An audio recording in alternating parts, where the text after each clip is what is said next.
Hey everybody, this is the Sliders Review. And I'm here today to talk to you about Spider-Man the Animated Series Season 1 episodes, The Alien Costume. This is one of my all-time favorite episodes of Spider-Man the Animated Series. Spider-Man the Animated Series is my all-time favorite. Even though, yeah, Spectacular Spider-Man did more world building better and storytelling better. I just grew up with this one and it's my favorite. And so this introduces the black spider suit and the symbiote Venom. And I remember when I first saw this suit, I thought it was like the coolest thing ever. Spider-Man has always had cool suits, but this suit was like sleek, it was sexy, it was black, there was like little blue highlights, it had a giant white spider in the middle of the chest, and it had like these little white pads that shot out like his web fluid and stuff. And the original Spider-Man design is awesome, but there's just something about this one. I don't know what it is.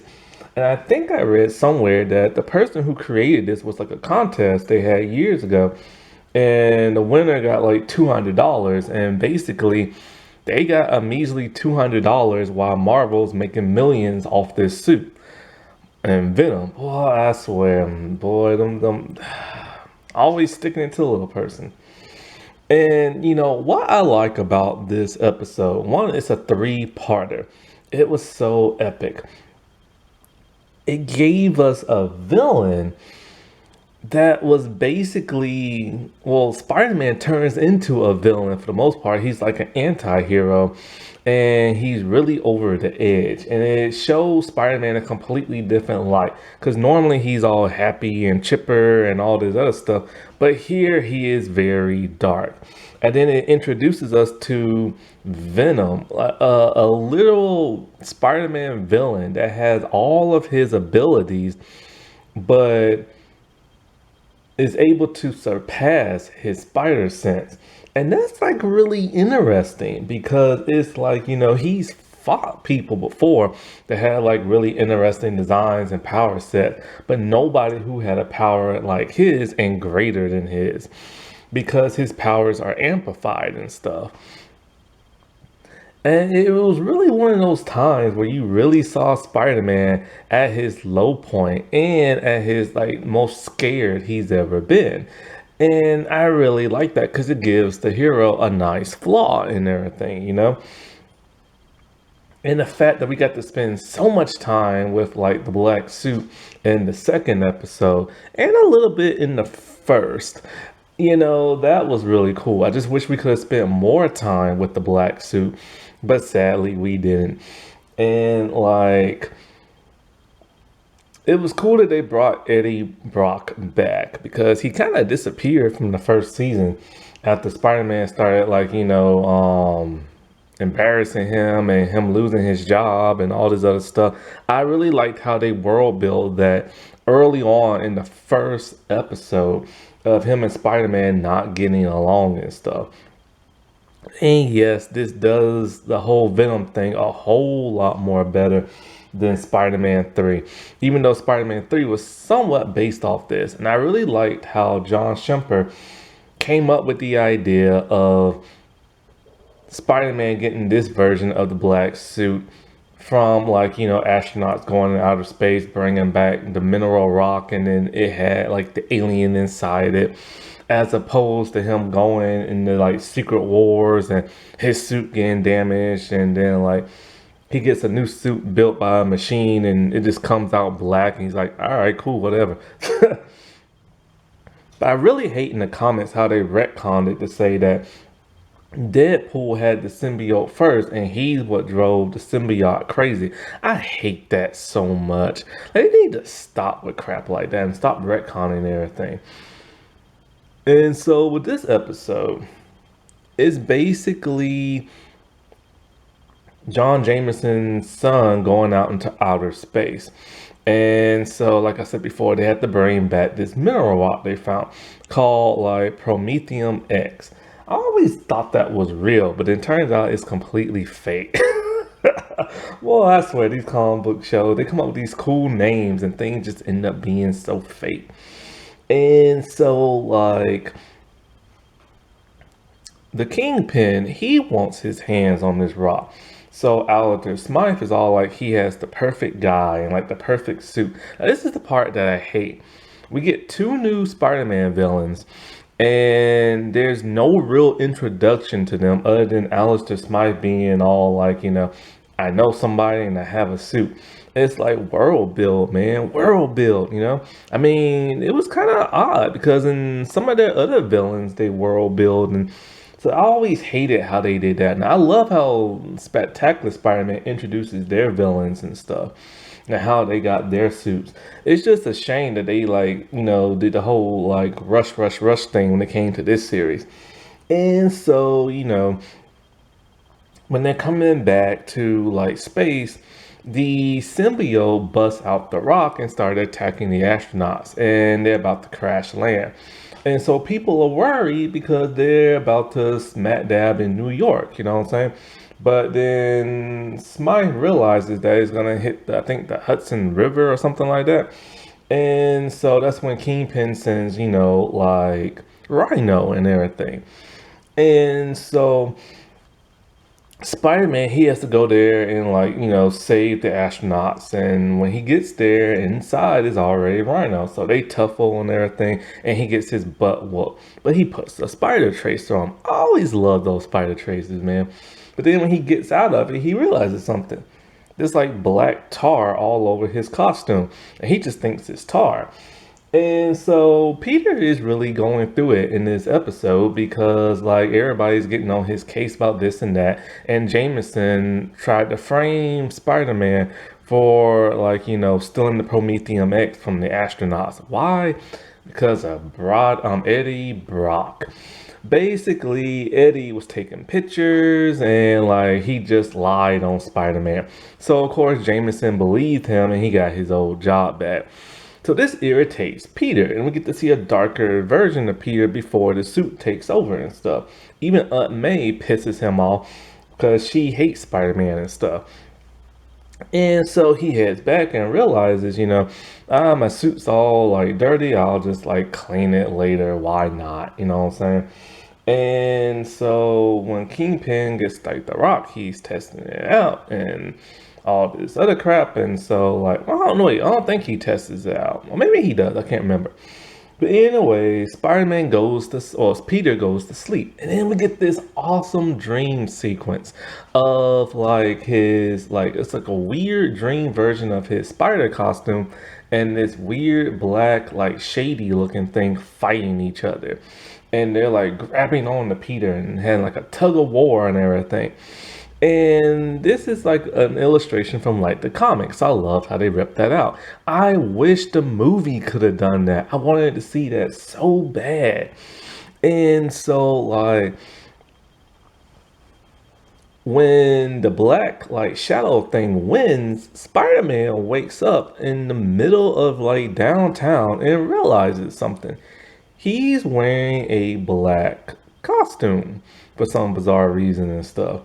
And he just kind of like, well, how the heck did I get here? And how did I get this suit on me and stuff? And so, like, he's really baffled by that, And, like,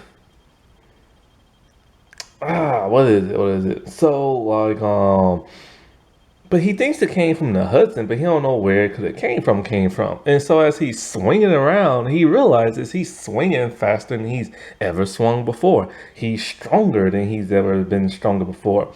And he's like loving this suit. So he's like testing it out and it can morph on his body.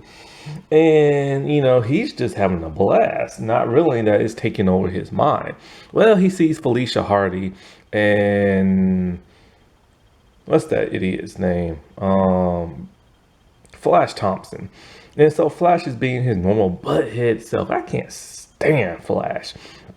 And so Peter is stepping up and he's like, wanting to fight him. And Felicia doesn't like that. You know, she doesn't like when two men are like button heads and stuff like that, and tells Peter, like, you know, you're scaring me and stuff.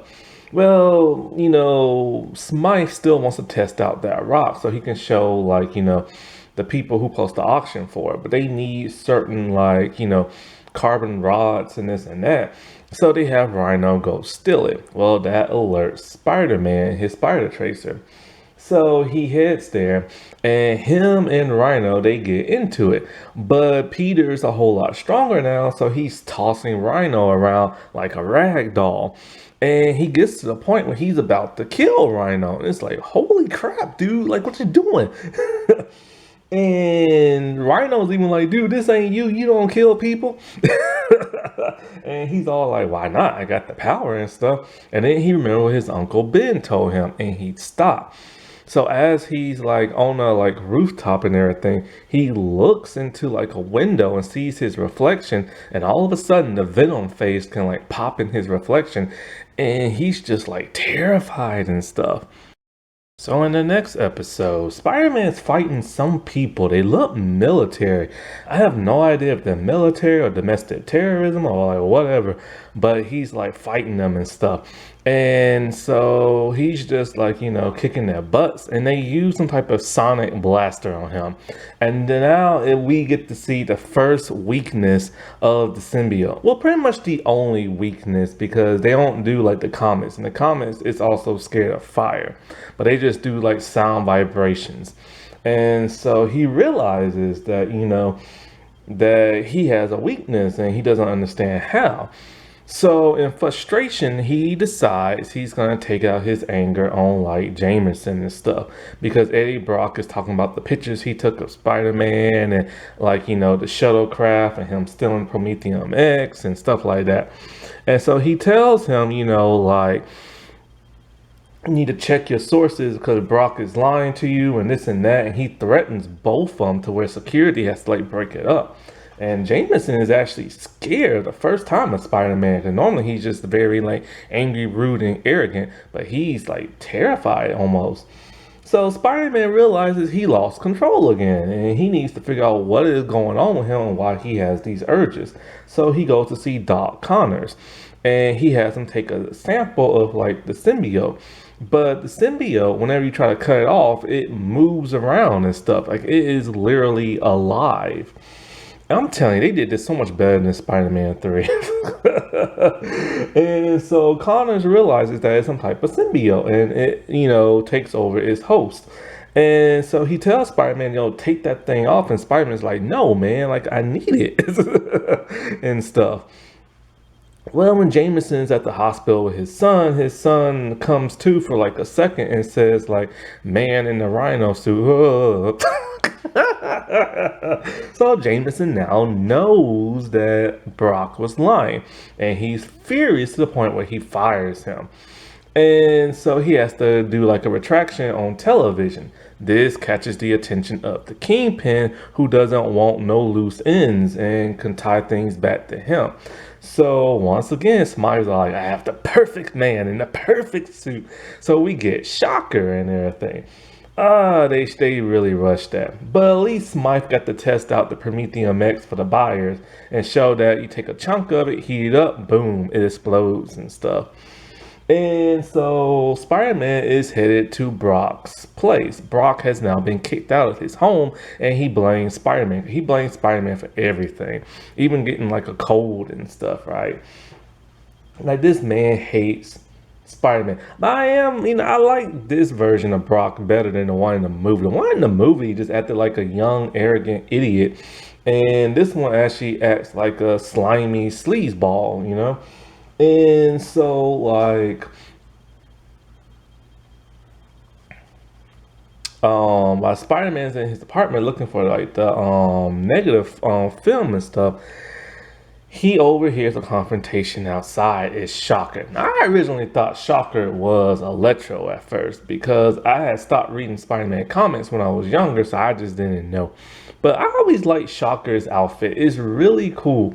But he needs some type of pants. I don't like that vest underwear thing he got going on. But his costume is awesome looking, man. His power set is cool. And so, like, he fights, like, Shocker and this and that, only to get his butt kicked, and he's embarrassed, so he follows Shocker back to where Shocker's going, and it leads him to Smythe and the Prometheum X. And so, like, he, ends up like beating both of them and stealing the Prometheum X, which really pisses off the Kingpin. And so he's testing the Rock out and seeing what's going on, And I like that they still, even though Spider-Man's more angrier, he's still using his brain and stuff. And he realizes something odd is going on with the Rock, and we don't know what it is until much later. And so Kingpin wants that Rock back. So he has Shocker kidnap Jameson's son.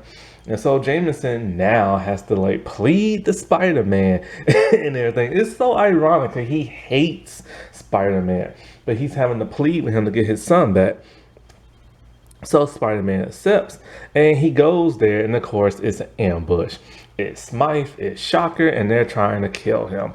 And of course Eddie Brock shows up, and he's just pissed. Now Eddie Brock shows up at the little church tower thing in the cartoon for a completely different reason. Same as a different reason in the movie. In the comics, it's much, much, much more darker than that. Basically, Eddie has given up on life and is there to and so like, but here he just wants to like help the bad guys beat up Spider-Man, and he finds a mace. Like, where the world did he find a swinging mace at? So anyway, Spider-Man's whooping on everybody, and then like he just ties up Brock, and he's gonna save him for later. And so like he ends up whooping on Shocker, busts his little gauntlet thing, and he's about to throw him over the ledge. And once again, he has to stop himself and realize that he's not a murderer. But the suit has other ideas. And the suit takes his goo and pushes Shocker off the ledge. Spider-Man is able to save him just in time, but realizes Connors was right. This thing is dangerous. So he's up in the bell tower and he's trying to take off the suit, but he can't. Then the bell starts chiming. And then it really brings a lot of pain to both the suit and Spider-Man, but he doesn't understand why. And then now he remembers from early on in the episode. The suit hates sound and vibrations, but the suit blocked that out of his mind so he wouldn't remember. So with the help of the bell, he takes the suit off, and the suit tries to get back at him, but then it like cowers away and stuff. And so he thinks, wow, I've done it. Like, I defeated this weird alien thing. So he just leaves in his boxer. I always thought that was weird how, like, he's in his boxers and they just showed that on TV. Because when he had the suit on him, it came on him when he was just wearing his regular clothes, but now he's in his boxers. So when did he take the suit off to just, strip down? I don't know. That's the part that's always weirded me out. So of course the suit, or the symbiote, it finds Brock and it slithers down and oozes all on him in a really gross, snotty kind of fashion. And now we get the introduction of Venom. Now, as for the Prometheum X, after they did like the exchange for like Jameson and stuff, and Spider-Man got ambushed, he gave it back to Smythe.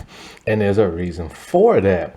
When he tested it out again for the buyers, it turned to like lead. It's like, that's just what it does. Like, first it's like explosive, and after a couple of days of, I guess, being in like the oxygen of like Earth or whatever, it just turns to lead and everything. And it's completely useless now. So Kingpin is pissed. So in the climax of the third part, we get Eddie Brock just pumping iron and then turning into Venom and talking about how he's going to get his revenge on Peter. At some point in time, we see Peter's just like, in his old red and blue suit. And it was good to see him in there, but I missed the black one. And I noticed in the third episode, they made his suit look rinky-dink, with rinky-dink colors and stuff. And that just made me miss the black suit even more. So Rhino and Shocker have teamed up and they want to like fight Spider-Man. And they just randomly find him and stuff. And so he ends up beating on them, but then they end up getting the upper hand and they're about to kill him until all of a sudden a black hand reaches out and attacks both of them. It's Venom, but he shows up as Eddie Brock, which kind of surprises Peter. He's kind of like, "How'd you get up here and stuff?" He's like, "Same way you did, man." And then he reveals himself to Spider-Man.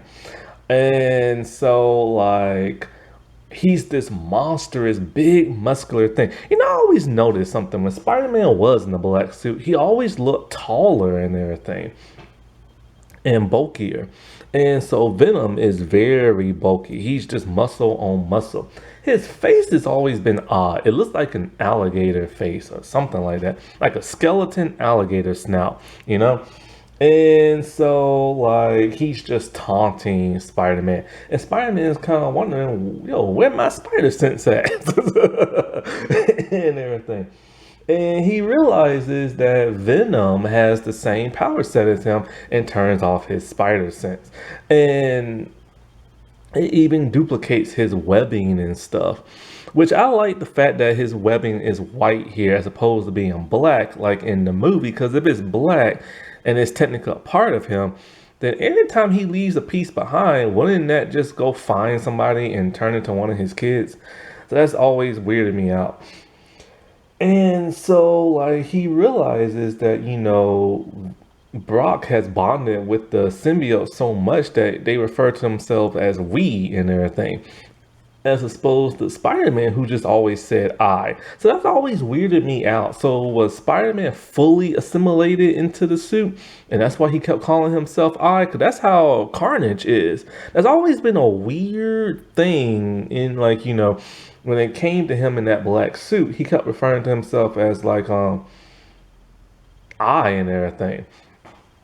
But you can only do that when you fully assimilate it into like the symbiote and stuff, which Spider-Man couldn't have been because he kept, well, he didn't always pull himself back, but you know what I'm saying.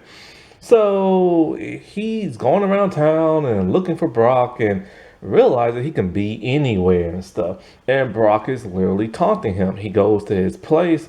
He talks to Mary Jane. He goes, like I said, to Peter's home and, like, you know, talks to Aunt May, which really pisses him off. And I think he throws like a tree on Peter and stuff. And of course, because he's so strong, he's just able to like deflect it. So he realizes he's gonna have to fight this dude, but he really doesn't want to because he's scared. And so, like, oh no, wait, I forget the most important part. When he was fighting Venom on the rooftop, Venom like outpowered him and took his mask off. That was the coolest moment ever. For one, it's cool to see Peter with his mask off. And two, everybody was down in the street below, even Jameson and everything, trying to get a video footage of him. And he was able to swing away. And so now back to this part. So now he's going to have to fight fire with fire. So now he's taunting Brock, making him look like a failure in his abandoned apartment with all the newspaper clippings and stuff. So irate, he chases after Spider-Man. They hit on the subway train, on the train. And so it's just a huge scary chase. You really feel for Spider-Man because this dude will rip him apart. And so as they're like on the train, I kept thinking to myself, where the heck are they going? Like, where is Spider-Man leading him? And I like this and how he gets rid of the suit a whole lot more better than Spectacular Spider-Man. In Spectacular Spider-Man, it was more like an internal monologue and him reflecting on, like, you know, his mentalness and stuff like that. And I didn't really, it was cool, but I like this one a whole lot better. He uses his brain in this one as opposed to having like a talk with himself, you know? And so, like, Venom again so mad, he's in the car, he's honking the horn, that legendary clip.